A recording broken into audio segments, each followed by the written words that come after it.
He was a maverick who bucked the system and created an independent country music empire and sound. The life and times of Buck Owens, next on CMT.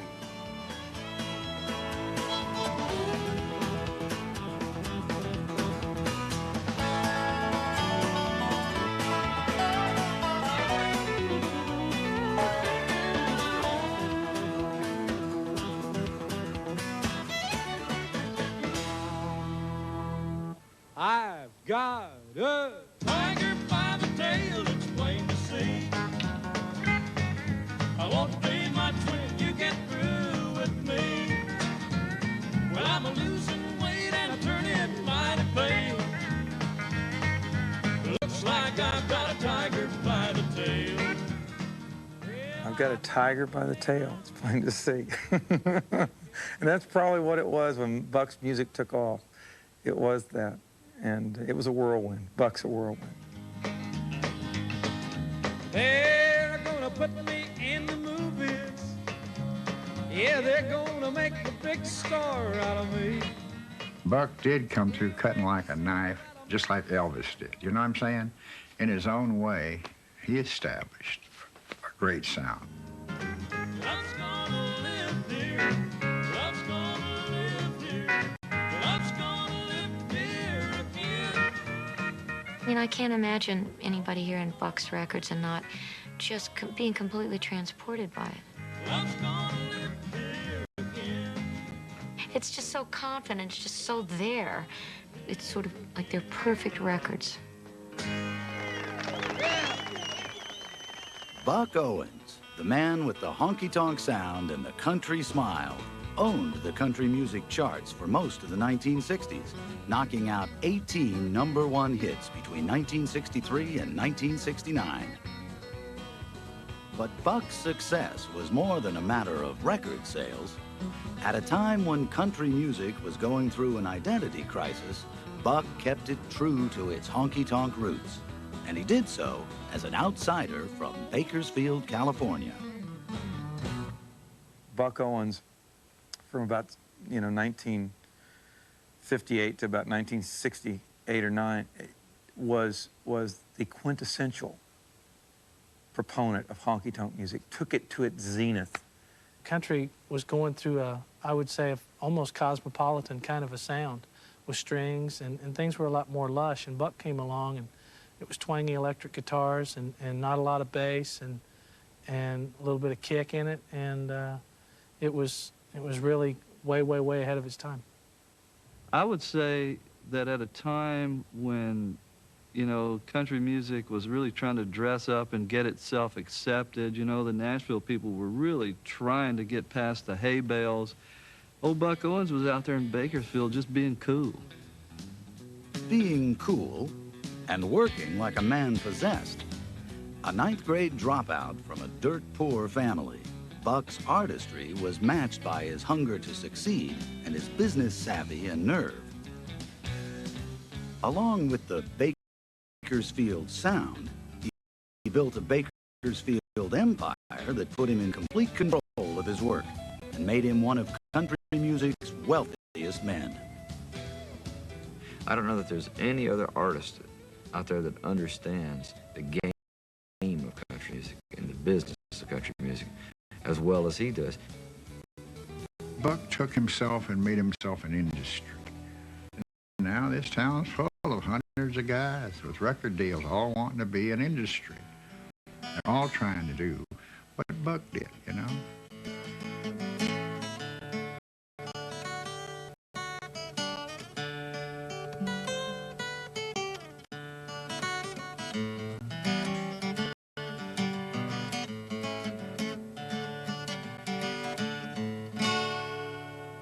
Buckaroo. Buck Owens still hangs out in Bakersfield, or Buckersfield as it is often called, mostly at the Crystal Palace, an upscale honky-tonk he built last year with $7 million of his own dollars. The club is adorned with hundreds of photos of his life and career, and a sports car designed for Elvis inlaid behind the bar. It's a long way from Buck's Dust Bowl roots in the farming town of Sherman, Texas, where he was born Alvis Edgar Owens on August 12, 1929. The son of sharecroppers, Buck was working the fields with his parents by the time he could walk. I remember the times were tough. I remember being cold. One thing I always said when I was a kid, when I grow up, I ain't going to be cold, and I ain't going to be hungry, and I ain't going to be poor. At the age of 4, young Alvis nicknamed himself Buck, in honor of the family mule. 4 years later, Buck and his family joined the great wave of Okies who left the Dust Bowl in search of work out west. The family of 10 squeezed into a Ford sedan and made it as far as Mesa, Arizona, when their car and money gave out. For the next few years, they worked as fruit gypsies, chasing the crops in California's San Joaquin Valley. Every year, you know, we'd come out of school 2 weeks early. My dad would, and then we'd come over here from Arizona. We'd go through the potatoes and tomatoes and Tracy, and we would do the grapes and all these things, the peaches up in Modesto. And then we'd do some cotton, and we'd start back school 2 weeks late. We stayed mostly in labor camps, and there'd be some guy playing the guitar, another guy'd come down with a fiddle, and that happened almost every evening. You know, there was guys around, and they played, I guess, to relieve a little pressure. I thought it was real good, but and I'd sit around and I'd watch what they did and how they did it, and it was a great environment for me. When he was 13, Buck dropped out of school to work full-time hauling fruit. His parents gave him a mandolin for Christmas that year, and he spent all his spare time teaching himself to play. By the time he was 15, he was playing in honky tonks around Phoenix for $3 a night. It wasn't much, but getting paid for playing music did wonders for his ambition and drive. I want a big fat mama to tell my troubles to. I want a big fat mama, 'cause a little skinny gal won't do. I want a big fat mama to tell my troubles to. You know, when I realized that it was cool in there and I could make as much playing in one of those honky tonks as I could out there in that hot field all day, I got to picking harder. Buck picked his way into a group called Max Skillet Lickers, which played weekly radio concerts from a gas station bandstand and featured a singer named Bonnie Campbell. Buck and Bonnie married on January 13, 1948. 3 years later, Buck was a family man with 2 kids and a burning desire to put as big a distance as possible between himself and the poverty of his past. He figured music was his best chance, and that he'd have a better shot in a town that he picked cotton in as a kid. A town packed with honky tonks and brimming with Okies. A town called Bakersfield. The life and times of Buck Owens returns in a moment on CMT. News on CMT. I've spent 1,000 miles of thumbing. I've worn blisters on my heels, trying to find me something better on the streets of Bakersfield. In 1951, the streets of Bakersfield were full of people like Buck Owens, Dust Bowl escapees who worked the oil fields and produce farms by day and crammed the city's plentiful honky tonks by night. Buck quickly landed a job at the Blackboard, one of Bakersfield's wilder clubs, where he played guitar and sang for the house band, Bill Woods and the Orange Blossom Playboys.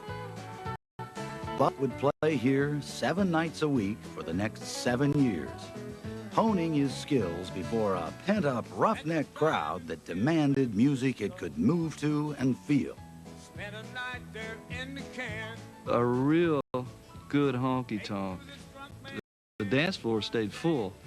And the real good ones, like the wizards, who could stand up there and keep all of that energy moving, they were the guys like George Jones and Buck Owens that, you know, became honky tonk legends.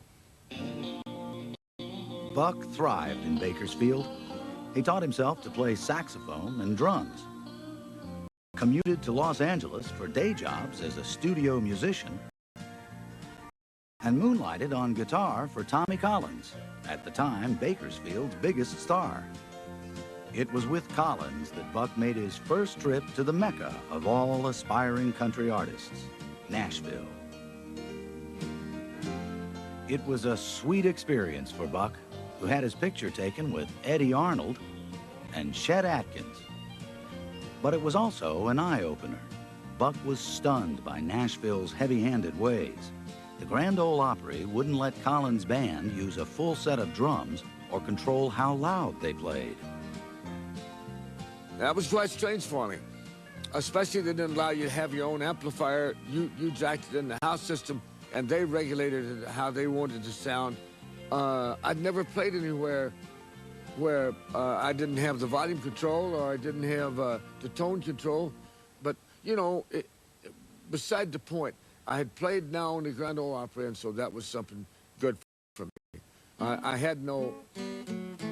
Nashville and I were still in love. In love, but heading in different directions. Buck's ear was tuned to the rough vitality of Bakersfield, and he liked to play loud. In 1954, he became one of the first country artists to swap his Gibson Electric for a solid-body Fender Telecaster, the quintessential rock and roll guitar.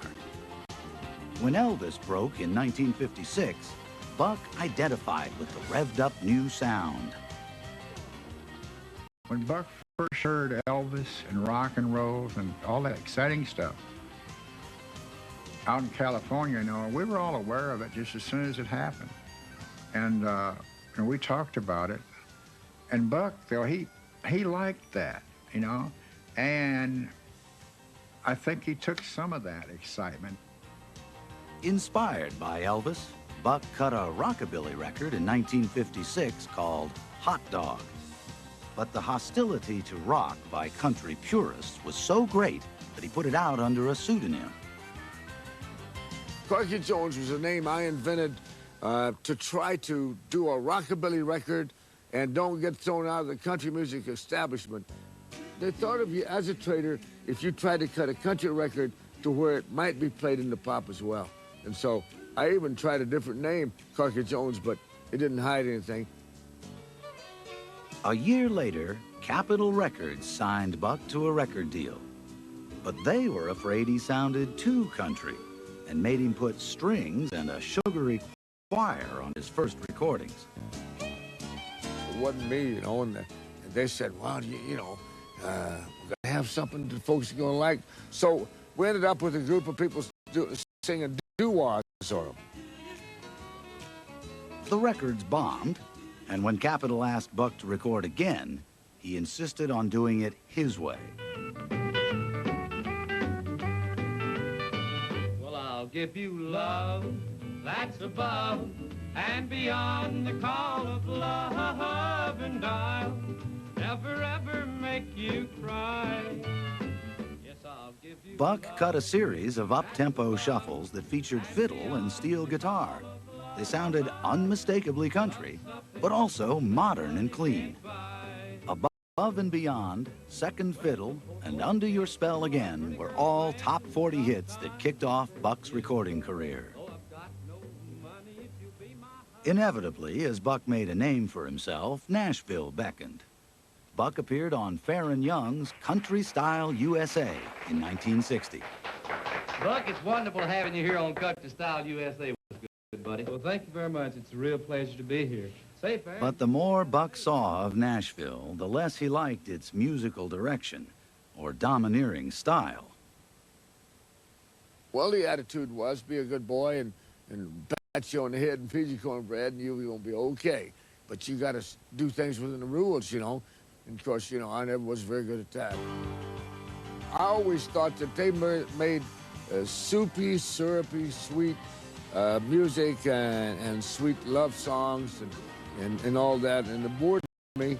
And I was far more raw-edged. Turn it on and play it and turn it up. You know, like I've often described it as a locomotive sound, just like a locomotive was going to come right through the building. You know, that's the way I felt it. That's the way I wanted it. Buck decided to stay in Bakersfield, a seemingly crazy choice for someone as hungry as he was to succeed. Everyone said you couldn't cut a '1 country record outside of Nashville. Buck Owens was determined to prove them wrong. 60, Buck Owens was succeeding above and beyond everyone's expectations but his own. One reason for his success was Don Rich, a fiddle player and guitarist Buck discovered while hosting a TV show in Tacoma, Washington. Rich was only 16 years old at the time, a high school sophomore, but he could play and sing beautifully, and Buck immediately recognized a musical soulmate. Together again,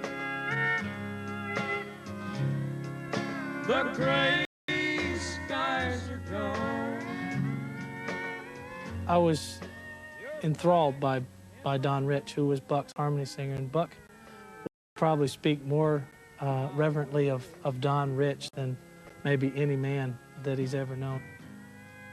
The love that I knew is living again. I got to do a TV show with Buck a few years ago, and he says, well, do you want to sing? I said, just Don's part. That's all I want to do is just get to be Don for a day. We're together again. And all of a sudden he had this buddy that was playing fiddle, and good-looking guy, and singing a great harmony behind him, you know. And Don was pretty much, I would say, a star along with a star. Don Rich, I always thought got inside my mind. And if you listen to some of the records, people think it's me. It's not me, it's him. I mean, that's how good he was. He and I had to, somewhere in another life, have played music together somewhere. Another important change for Buck came in 1962, when he decided to form his own band, the Buckaroos. Merle Haggard, who briefly played bass for Buck, suggested the name. Open up your heart and let my love come in. He respected those guys that played with him. It wasn't his backup band. They were every bit as big a part of his sound as anything else. Not only was I a fan of Buck Owens, the singer and the songwriter, and the records he made, the songs, I was a fan of Don Rich, and I was a fan of Willie Cantu, the drummer, Doyle Holly, the bass player, and almost like a rock band, you know, the way you get into individuals in a rock band. Sensing his chance, Buck pushed himself and the Buckaroos. He toured relentlessly, playing over 300 cities a year and doing everything he could think of to build a national following. Buck did work very hard. Probably, I never thought of it like that, but probably as hard as anybody I've ever known. He enlisted his own family, like his sister and his mom and everybody, you know, and to write to these DJs and to get that record played and to thank them.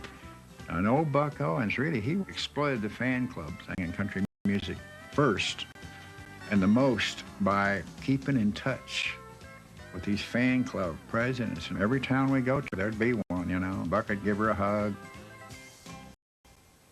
You got to remember, not many people were as poor as we were. I mean, you know, we were very, very poor. And so here's an opportunity. And, you know, I'm so afraid that I got to get it right now, all of it, as quick as I can, before somebody might reach out there and snatch it away. They're gonna put me in the movies. They're gonna make a big star out of me. We'll make a film about a man that's sad and lonely, and all they gotta do is act naturally. Well, I'll bet you I'm gonna be a big star. I might win an Oscar, you can't never tell. In 1963, the years of intense work paid off. Act Naturally became Buck Owens' first #1 record, kicking off one of the great hot streaks in the history of country music. I'm just gonna live here again. 14 of the 15 records Buck Owens released between 1963 and 1967 went to #1. Love's Gonna Live Here resided at the top for 16 weeks.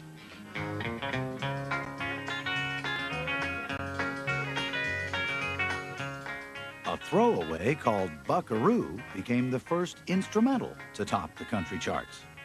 How hot was he? You know how hot white heat is? He was hot as white heat. And all the years at the blackboard, and all the years in the clubs, and developing his own thing. You know, it was payday. It's time to cash in. And that's what happened. To this day, Buck likes to talk about his chart milestones, especially with up-and-coming country stars.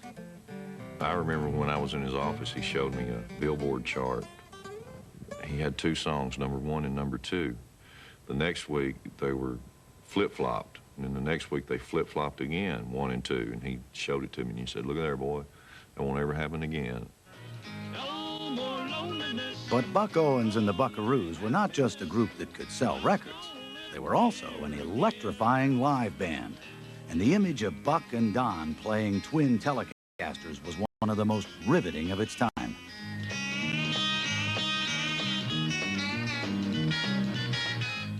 One time at the Shrine Auditorium in Los Angeles, Don and Buck started playing twin electric Fender guitars at the same time. Musicians, other stars on the show, ran to the back of the stage to listen to it. It was, you know, they talk about magic. That's what it was. You know, I used to wonder sometimes what people must have thought, where this guy's doing drifting along with the tumbling tumbleweed, nice and soft, and all of a sudden here comes 2 guys out here with two Telecasters with the things turned way up on the high end, and their faces, you know, they're sitting in the front row. It looks like we're playing so loud and so fast and so hard. Their faces are all kind of pulled back, you know. And I've often wondered what shock that must have been to some people sitting on the front row waiting for somebody to sing "Tumbling Tumbleweeds." As it turned out, Buck's Telecaster-driven sound was more successful than Nashville's easy listening forays. I was honest first and commercial second. Because every time I tried to be commercial and then honest, it didn't work out. Buck Owens crossed over by doing exactly what Buck Owens and the Buckaroos did, and that's just play hardcore, honky-tonk, twanging music. And, you know, the rest of the world found it. The rest of the world, including a group from Liverpool. The Beatles were big Buck Owens fans. They had Capitol Records rush them his albums as soon as they were pressed, and they covered Act Naturally in 1965. But the Fab Four were a controversial group in some country circles, and true country artists weren't supposed to like them. Buck liked them. Oh, man, I thought, my land, good Lord, listen, that's the Beatles singing Act Naturally. And I thought, to have the Beatles do it was the ultimate. You can't imagine that feeling. You know, I can't even tell you about that feeling. It's a feeling all unto itself and probably only unto me, you know. I had all the Beatles albums long from when they first came along. I'd been a Beatles fan. Don Rich and I had Beatles fans. And I thought Bill Monroe was wonderful, you know, but also I thought the Beatles were. And I think that was kind of a little different than what. Could you really like Bill Monroe and like the Beatles? Of course you could. You weren't supposed to, maybe sometime, but oh, it was great. We had wigs, although I didn't wear one. The other 4 boys wore wigs, and then we'd have a lot of fun with it. You know, they'd throw the wigs down, and Don Rich would shoot one of them with this big old cap and pistol. Doing that at Carnegie Hall was the only kind of guy said, "If you ever come back, would you please leave the pistol?" So, we will. The life and times of Buck Owens returns in a moment on CMT. Buckaroo music, I always think of.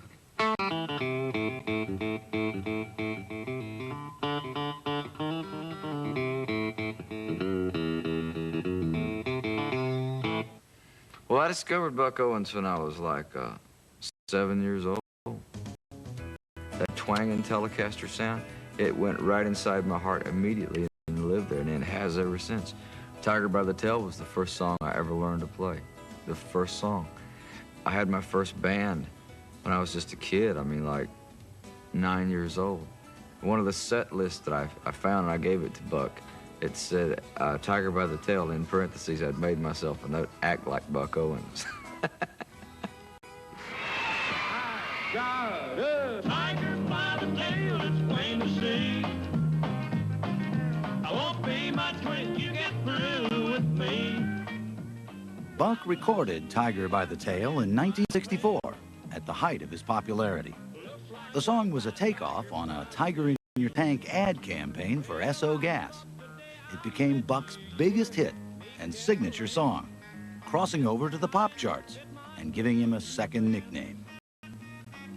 Curiously, just as Buck was breaking through on the pop charts, he took out a full-page ad in a Nashville paper, pledging to record nothing but real country songs.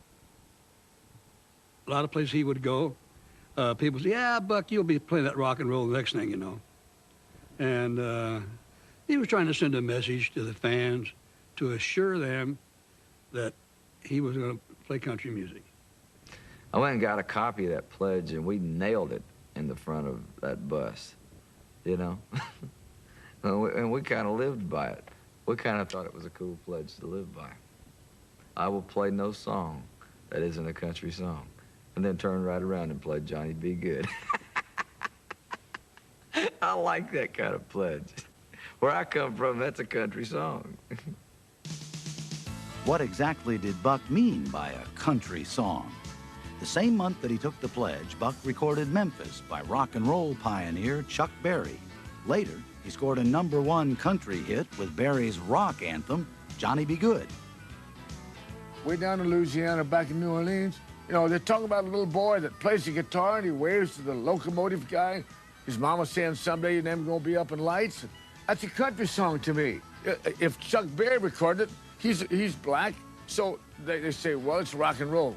But to me, you know, if he'd have been white, he'd have been a hillbilly.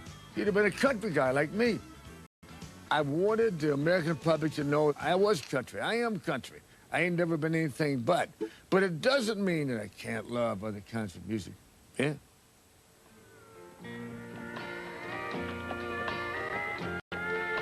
By the mid-1960s, Buck Owens was enjoying the fruits of his success.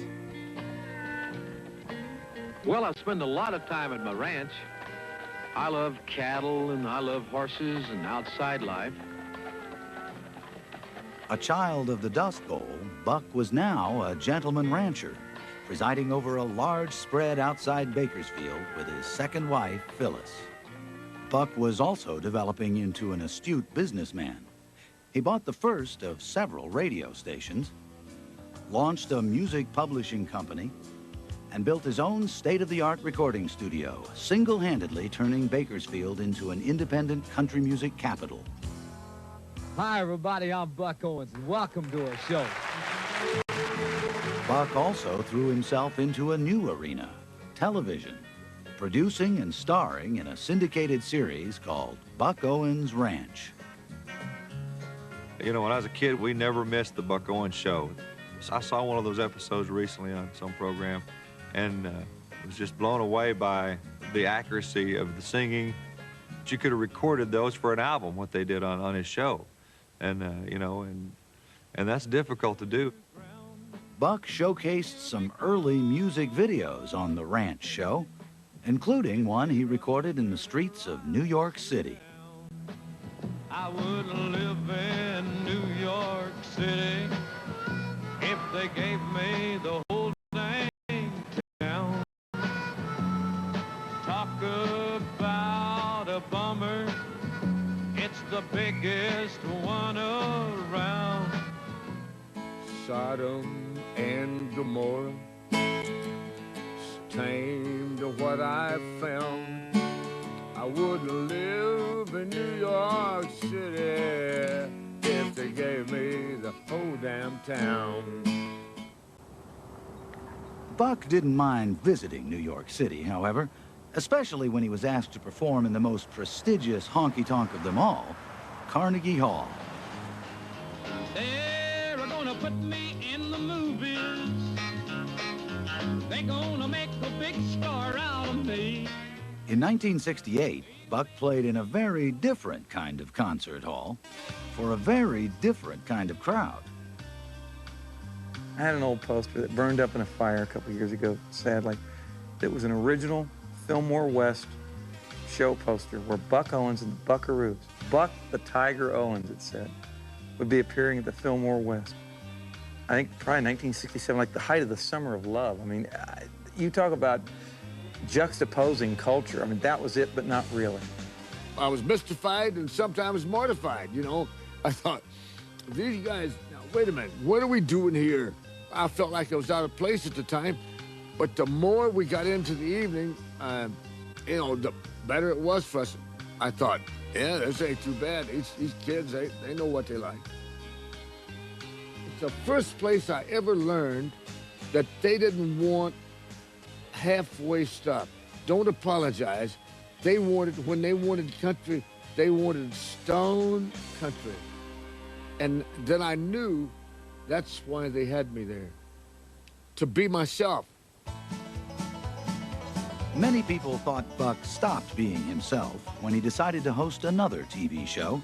This one, a primetime network series that promised to make him a mainstream star. Hee Haw was an enormous success. But when Buck traded in his nudie suit and Telecaster for a pair of backward overalls and a hayseed smile, he lost some of his truest fans.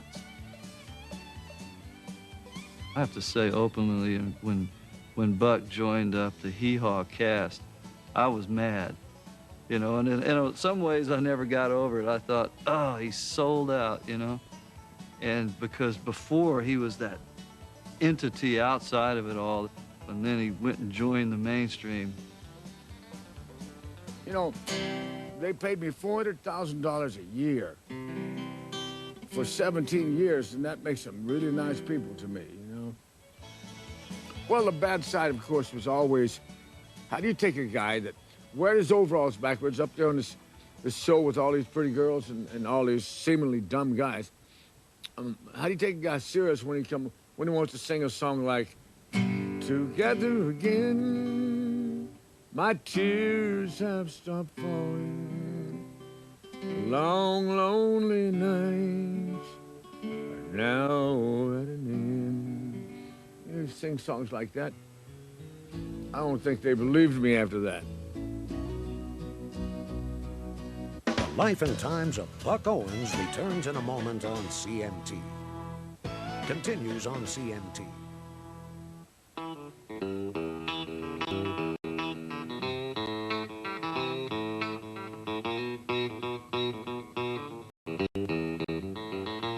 This guitar was given to me by Buck Owens to use. He said for my lifetime. So that's about all I needed for it, really. It belonged to Don Rich. This is the guitar. Buck had one, Don had one, identical guitars. This guitar played at Buckaroo, Tiger by the Tail, Sam's Place, Act Naturally, Love's Gonna Live Here, you know, all the hits.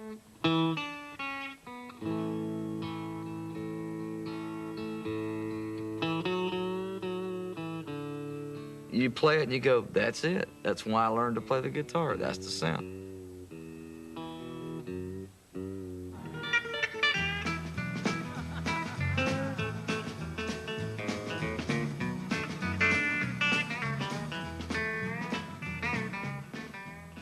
On July 17, 1974, Don Rich was killed when he crashed his motorcycle on California's curving coastal highway. Don's death brought Buck Owens' charmed musical ride to an end and put Buck in a tailspin that lasted for years. After I lost Don, you know, it was tough after that. I never really got it together. It's like part of you died. Part of you died. Are you ever going to be able to get that part going again? And I always hoped I would, but I never did. Wasn't possible, which I didn't know at that time. If you knew the two of them and saw them together, you would understand they had a bond, you know, of soulmates. And so, you know, going out and singing the same 20 songs every night, and they hand you a big check or a handful of money after you're already a millionaire, and, you know, and you got all the toys in the world you wanted and everything, and but you've lost your buddy. And, man, here comes the harmony part, and somebody else is singing it. You know, I mean, I can just make a lot of sad country songs out of that situation. I've got a tiger by the tail, it's plain to see. Buck's depression was later diagnosed as an extended nervous breakdown. He continued to perform and record throughout the 70s, but with an emptiness that finally prompted him to retire in 1980 at the age of 50. For the next 6 years, hee-haw was Buck Owens' only calling card, and his cornball persona made it hard to remember what a fierce and influential artist he had been. Dwight Yoakam had not forgotten, and in 1987, he paid a surprise visit to a man he regarded as his mentor. I was bored, I was lethargic, I'd played all the tennis and all the golf and all the things I could. So Dwight says, my band and I know a bunch of your songs, why don't you sing some with me tonight on the stage? I thought about it about this long, and then I said, Dwight, I'd love to do that. You don't know me, but you don't like me. Say you care less how I feel. But how many of you that sit and judge me ever walk the streets of Bakersfield? Buck and Dwight decided to record together, and they cut an old Buck song, one loaded with personal meaning. Streets of Bakersfield shot to #1, the 21st chart topper of Buck's career. Couldn't tell you how much I owe Dwight. I owe Dwight a lot, but Dwight was the guy that gave me another brief moment in the sun, and it's been a wonderful moment. I couldn't tell you, I couldn't put in words what that did for me. With Dwight shining the spotlight, Buck returned to the stage. Oh, the sun's gonna shine in my life once more. God's gonna lift here again. He performed in Nashville in 1988, playing Don Rich's silver Telecaster and healing old wounds. 8 years later, Nashville gave Buck a much-deserved award. On behalf of the CMA, Buck, congratulations on being inducted as the newest member of the Hall of Fame. Buck was really quite blown away, I think, when he got in the Country Music Hall of Fame a year or two ago, and he didn't think that would ever happen in his lifetime. You know, I think that Nashville thought that this guy will go away. He'll shoot himself in the foot, keeps on talking, and he'll shoot himself in the head, and then we'll be rid of him. And I really think that's what they thought. But eventually, when they put me in the Hall of Fame, I was very honored, and I'm very honored today. But probably not as moved as when a young woman approached him in Bakersfield that same year. She looked at me and she said, I know you, just in a soft kind of voice, and she had a little boy walking along in front of her, and all of a sudden, she reached over, put her arm around my neck, and kissed me on the cheek, and she said, and I love you, and walks on out, and I think that means, yes, she understands what I said. She understood it. Oh, Danny boy, the pipes are calling from glen to glen and down the mountainside. The summer's gone and all the roses falling. It's you, must go, and I must bide. I'd kill to be able to sing like him. He's like a song machine. He's like this jukebox. You can drop any kind of song in, and it comes out sounding wonderful. Together again, my tears have stopped falling. These days, Buck does most of his singing at the Crystal Palace, the dinner club honky tonk he recently built in Bakersfield. The Crystal Palace is no more than Buck's living room. It's a place where he can go be Buck Owens when he wants to be. It's a part of his empire. And, you know, Bakersfield, as I call it out there. When it opened in 1996, Buck not only played and sang, he hit the dance floor with his third wife, Jennifer, whom he married in 1978, kindling memories of Bakersfield's honky-tonk glory years.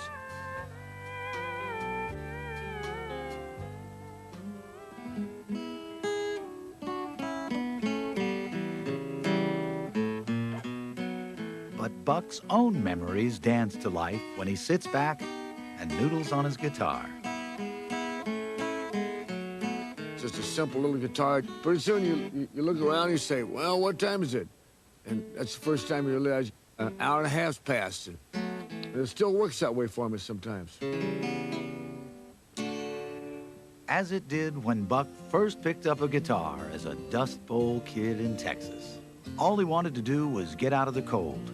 But along the way, Buck Owens forged a crucial link in country's honky-tonk tradition, and he did so by standing up to Nashville's easy listening ambitions and standing up for his own Bakersfield sound.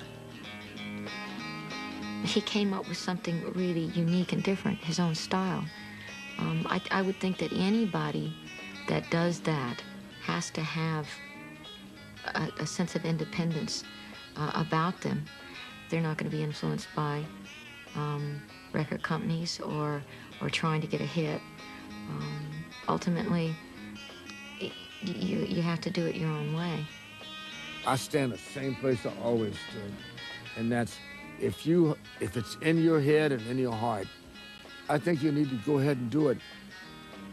What you feel like you should be doing, do that. That's the way I did it.